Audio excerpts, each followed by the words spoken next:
Assalamualaikum warahmatullahi wabarakatuh. Salam rahayu dan salam sejahtera untuk kita semua.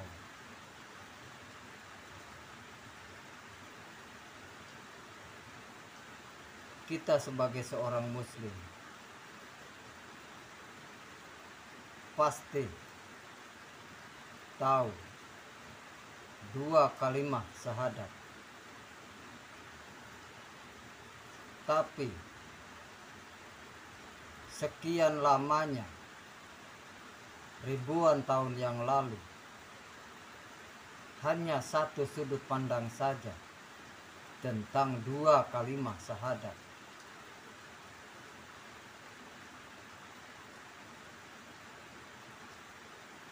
Dan di sini saya ingin menawarkan tentang sudut pandang saya, tentang asal usul awalnya dua kalimat syahadat.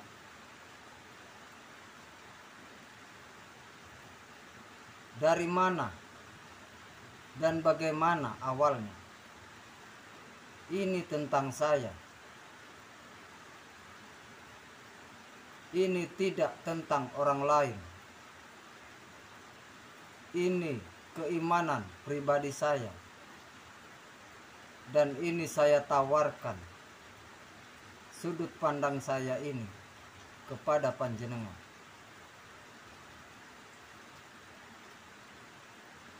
Bukankah sebelum dua itu pasti satu? Cara kita berhitung pasti dari satu, dari titik awal.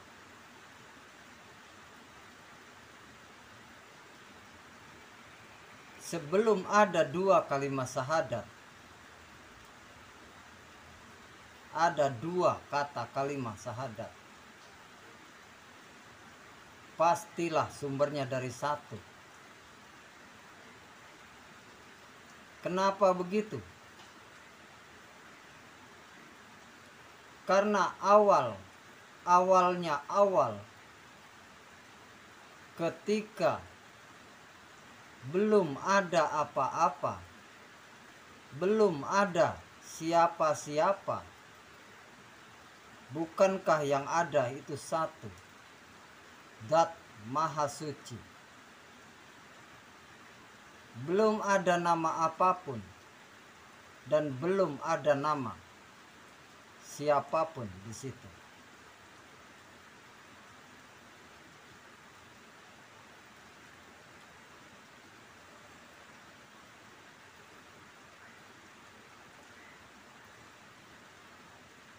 Berarti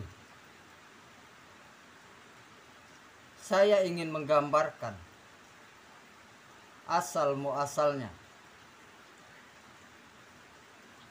Yang bisa saya gambarkan adalah seperti ini. Ini adalah satu kesatuan, Zat Maha Suci. Belum ada siapapun dan belum ada apapun dan belum ada nama apapun. Ketika itu, karena Zat Maha Suci ingin dikenali, maka dia meniupkan sebagian ruhnya. Ada yang memiliki bahasa, ku ambil sebagian ruhnya, ku. Berarti dia mengambil sebagian ruhnya untuk keluar dari satu kesatuan ini. Ketika ku tiupkan atau ketika ku ambil sebagian ruhku, maka bagian Zat Maha Suci itu bukankah menjadi dua?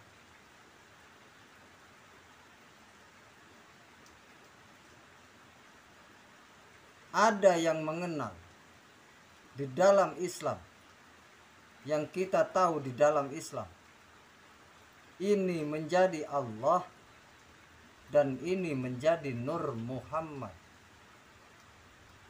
Mari kita perhatikan kita simak dan kita renungkan secara mendalam siapakah Allah dan siapakah Nur Muhammad. Disinilah ada dua kalimat syahadat yang tadinya adalah satu, yaitu Dat Maha Suci.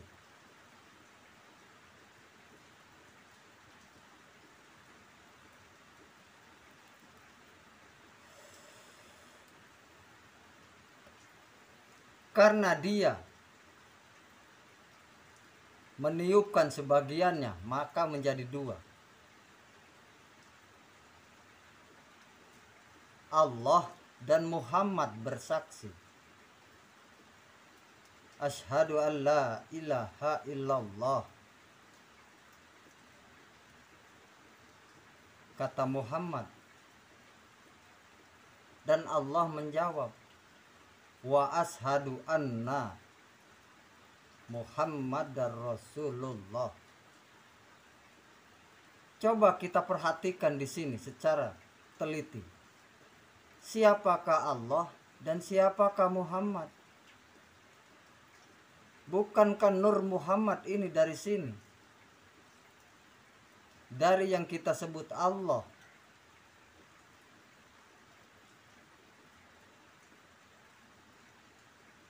Keluar dari Allah, yang kita sebut Allah, yang kita kenali sebagai Allah, menjadi Nur Muhammad.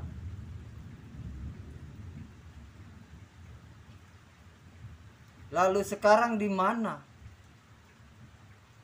Ketika kita tahu ini, kita tahu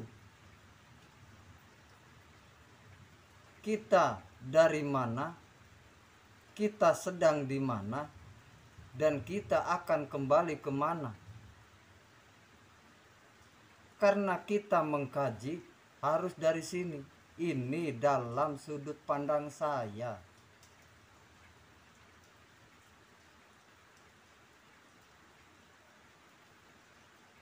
Bukankah tidak ada perbedaan?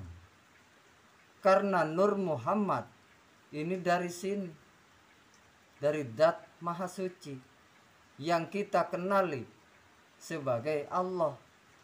Ada yang mengenali sebagai Sang Yang Widiwasa. Ada yang menyebut sebagai Tuhan Yesus.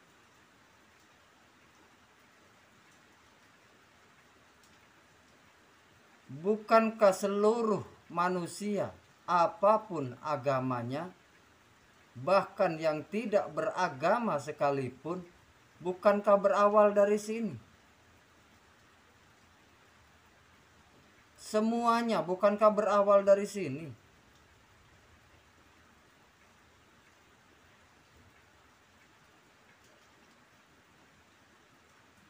Ketika kita sadar bahwa kita berawal dari sini, untuk apa sih kita berebut?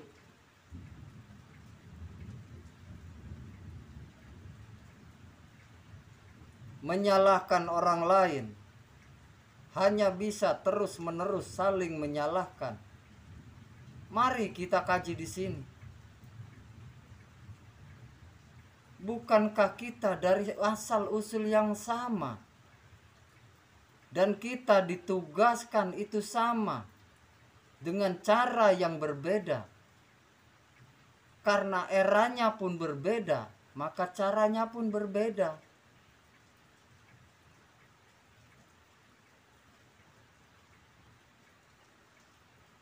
Lalu bagaimana sebenarnya dua kalimat syahadat itu?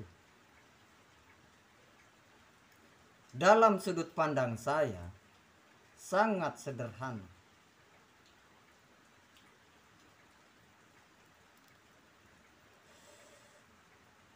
Tidak berbelit-belit, tidak berliku-liku, sangat sederhana, sangat simpel sekali sebenarnya. Ketika kita sadar akan hal ini,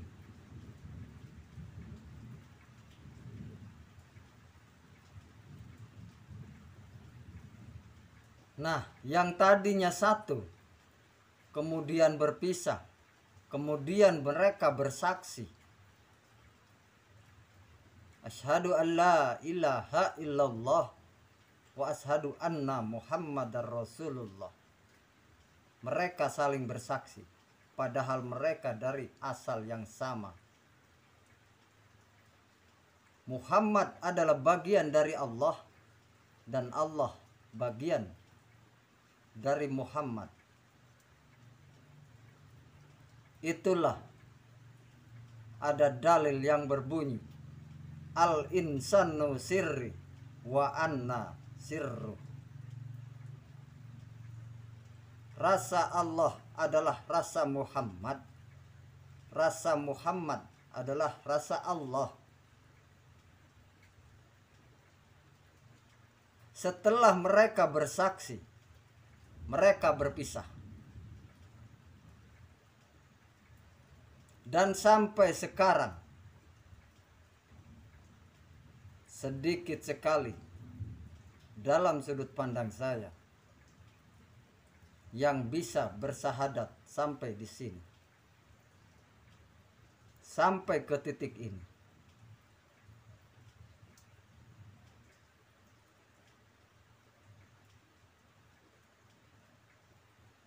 Setelah mereka berpisah, kemana?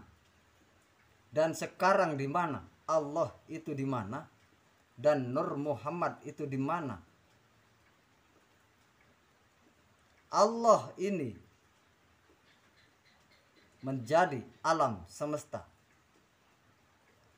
Apapun yang ada di alam semesta ini wujud Allah.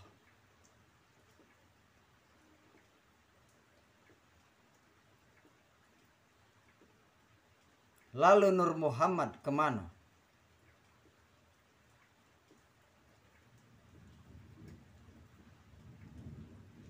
Bukankah Nur Muhammad ini kutiupkan, kata Allah, kutiupkan sebagian ruhku untuk menghidupi wujud Adam.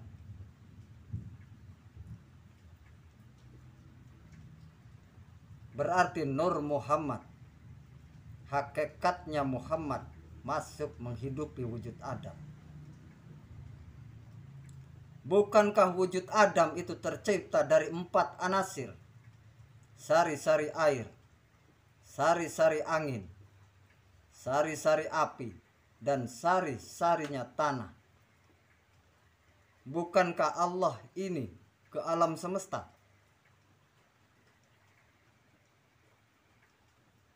Dan bukankah wujud Adam itu dari semesta, dari 4 anasir, sari-sari air, sari-sari angin, dan sari-sarinya tanah dan api. Terbentuklah menjadi wujud Adam.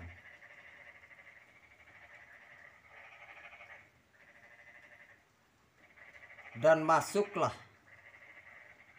Nur Muhammad ke dalam wujud Adam. Bukankah manunggal kembali pada hakikatnya? Bukankah mereka bertemu kembali tanpa kita sadari, bukan?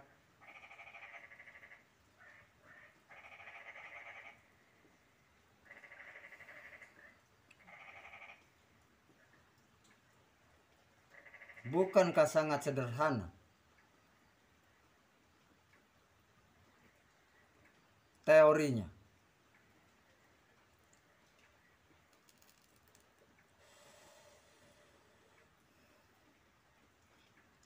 Lalu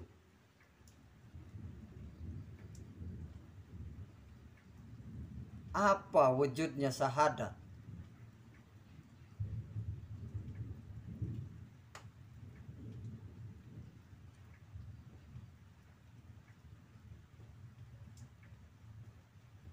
Wujudnya syahadat adalah sadar. Wujudnya syahadat adalah kesadaran. Dan wujudnya syahadat adalah kesadaran murni.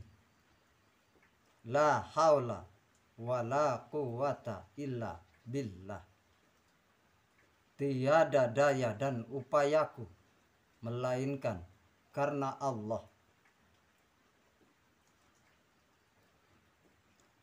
Kenapa bisa begitu? Bukankah Allah dan Nur Muhammad yang tadinya berpisah bertemu kembali di dalam wujud Adam? Kalau yang satu Allah, kalau yang satu Nur Muhammad, aku yang mana?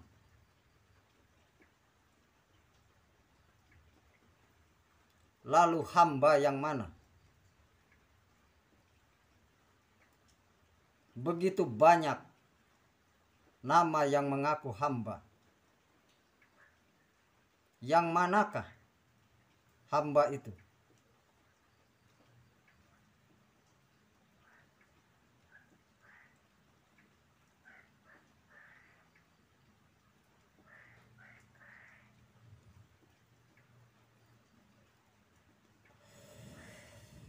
Ketika kita tahu ini, maka tugas kita adalah mempertemukan, karena mereka sudah bertemu.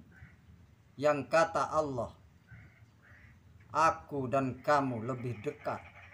Aku itu lebih dekat daripada urat lehermu atau urat nadimu. Bukankah itu pernyataan Allah seperti itu? Karena menjadi wujud dan hidup yang ada di dalam wujud. Ketika wujud ini sinkron dengan hidup atau hakikat Nur Muhammad atau Muhammad hakikatnya, ini orang yang bisa bersahadat.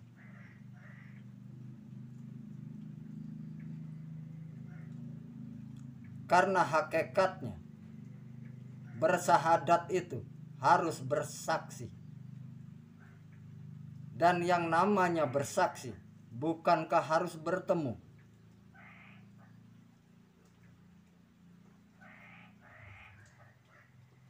Hidup bisa melihat wujud dan wujud bisa melihat hidup. Minimal bisa merasakan hidup. Dengan apa? Dengan sadar dan kesadaran. Apa itu sadar dan kesadaran? Lepas seluruh pengakuan.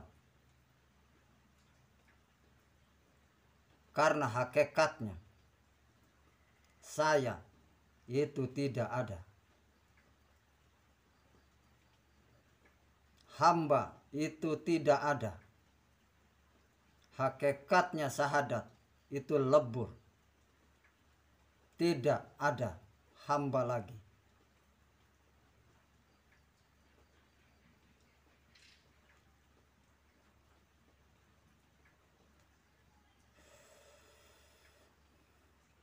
Kalau kita bisa mencernanya secara bijak, secara sadar, sesadar-sadarnya sadar, siapapun, tanpa melihat golongan, tanpa melihat agama, tanpa melihat ras, tanpa melihat suku bangsa,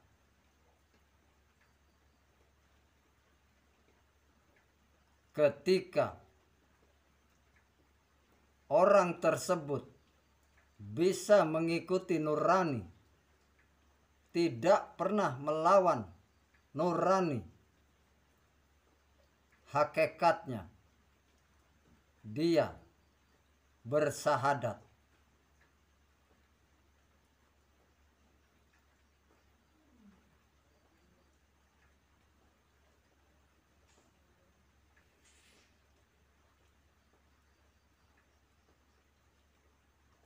Bukankah sangat sederhana, saudaraku? Bukankah kedamaian itu akan tercipta? Ketentraman itu akan terwujud ketika kita semua sadar dan berkesadaran untuk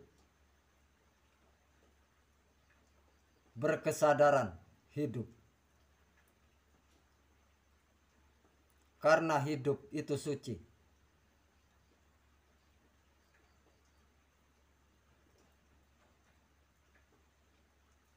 Alangkah indahnya, alangkah damainya dunia ini tanpa ada lagi permusuhan, karena pada hakikatnya kita sama. Seluruh makhluk hidup, seluruh yang hidup tercipta dari dua kalimat syahadat.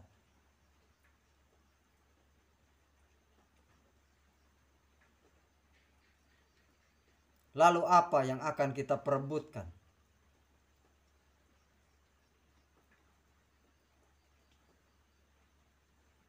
Bukankah tidak ada yang perlu kita perebutkan? Ketika panjenengan yakin dengan apa yang panjenengan yakini, wujudkan keyakinan itu.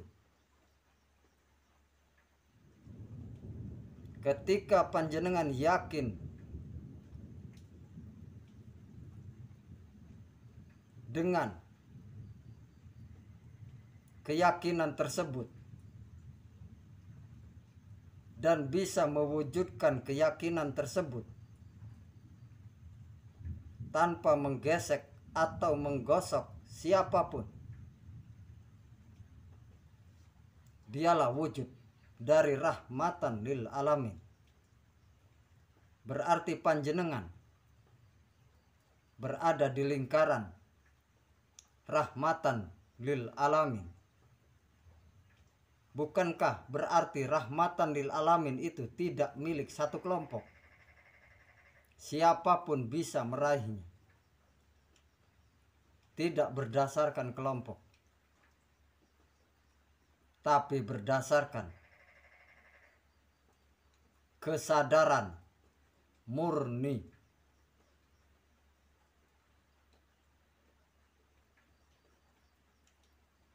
Bukan yang lain. Kurang dan lebihnya saya mohon maaf. Jika ada bahasa atau kalimat saya yang tidak berkenan. Wassalamualaikum warahmatullahi wabarakatuh. Salam rahayu dan salam sejahtera untuk kita semua.